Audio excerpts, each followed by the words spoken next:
Ever get the feeling that every street corner, WhatsApp group, and family dinner is now about Iran, Israel, and America? Well, hold on. Did you hear that the entire top Iranian leadership, not just Khamenei, was reportedly eliminated by U.S. missiles? The rumors were everywhere. Some even claimed Khamenei might have been targeted, but after days of speculation, confirmation finally broke. And then came the global protests, especially here in India. Suddenly, there were chants, outrage, and a lot of confusion about whose side we're supposed to be on. Exactly. And that's where today's episode comes in. We're diving deep, not just the facts of what happened, but what those protests mean, how India and the world are reacting, and why things feel so polarized. So here's your roadmap. We'll unpack the missile strikes and their aftermath, dig into the protests and the tricky ethics, take a hard look at India's geopolitical chess, dissect the media circus, and we'll end with some big-picture reflections, including the classic hypocrisy debate. Buckle up, it's going to get real. Let's talk about those protests. Streets flooded with people mourning Khamenei, some out of religious sentiment, others to make a political point. But critics are shouting back, calling him a dictator who oppressed women and minorities. See, that's what's so thorny. On one hand, you've got genuine grief. He was the spiritual leader for millions of Shias. But then, his legacy is also packed with brutal laws, women's rights rollbacks, and notorious cases like Mahsa Amini. It's almost impossible to untangle emotion from politics here. And whenever anyone brings up Iran's abuses, someone else points to U.S. drone strikes or civilian deaths in the Middle East and says, "What about that?" It feels like a contest of who's more wrong rather than an honest debate.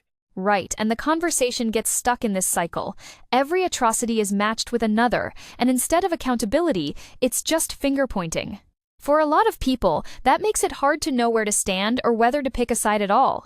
Switching gears, a lot of listeners want to know why hasn't India, or for that matter, Russia or China, openly supported Iran?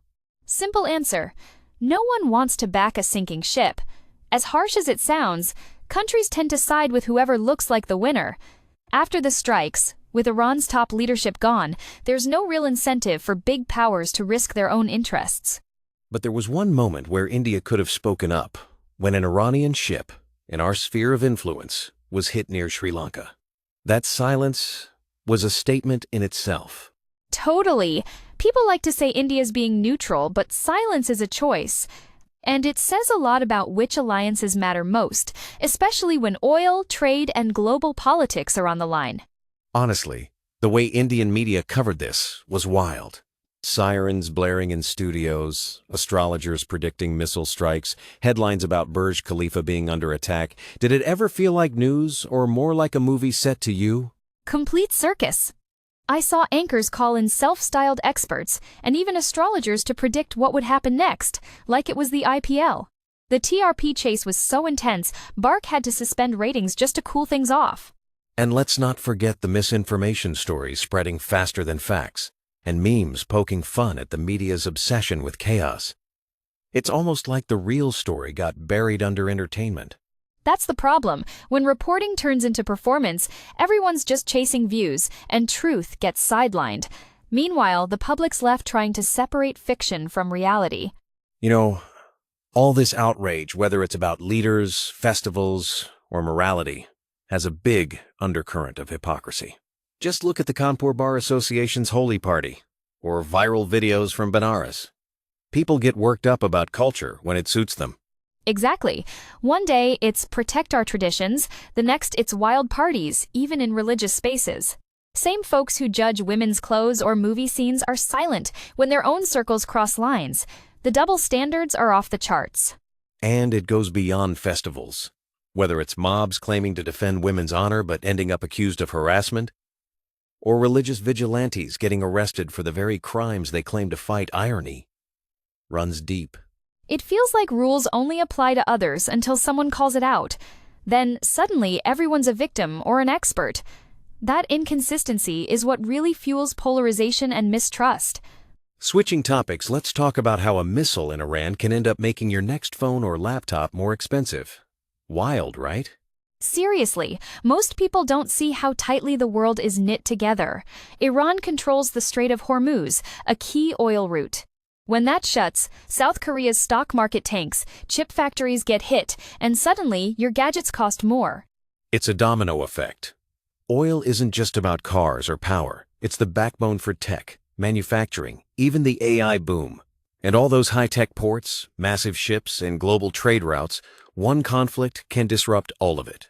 Makes you realize, no matter how advanced we get, we're still shockingly dependent on old-school resources and fragile global links. And when politics hits trade, everyone pays, even if we don't see it right away. Let's get a bit heavier for a second. All this polarization, Hindu-Muslim hate, online toxicity, it's not just headlines. It's shaping how people react to tragedies. Like, empathy is getting lost in the comments section. I've noticed that too. One side's grief is another's meme material. Real people lose their lives, and all we see is scorekeeping or whataboutism. It's chilling. And honestly, it spills into everything, even health debates, and how we talk about pollution, cancer, or crime. Totally. Whether it's rising breast cancer rates, the silent killer of pollution, or overcrowded jails, sometimes the hardest truths are the ones we ignore most. But if we only focus on drama and not the real issues, nothing changes. And that's why episodes like this matter, forcing us to look past the noise, question our own biases, and maybe, just maybe, care enough to act. All right, time to wrap. Let's pin down 3 big takeaways. First, world events are messier and more interconnected than they seem. What happens in Iran can hit your wallet or your newsfeed instantly. Second, selective outrage and hypocrisy, whether from politicians, media, or the public, only deepen divisions. Calling out double standards is crucial, but so is holding ourselves accountable. Third, the real crises, health, environment, social justice, often get drowned out by noise. But they're what truly shape our lives. Ignoring them is a privilege we can't afford. So if you're wondering what to do next, pick one issue that hit you hardest today. Maybe it's women's health, pollution, or just stopping to fact-check your outrage before sharing. Take one small action, and let's keep questioning, not just reacting. That's it for this week's episode. Like, subscribe, drop your thoughts in the comments, and don't forget, news and entertainment should challenge us, not just comfort us. See you next Sunday.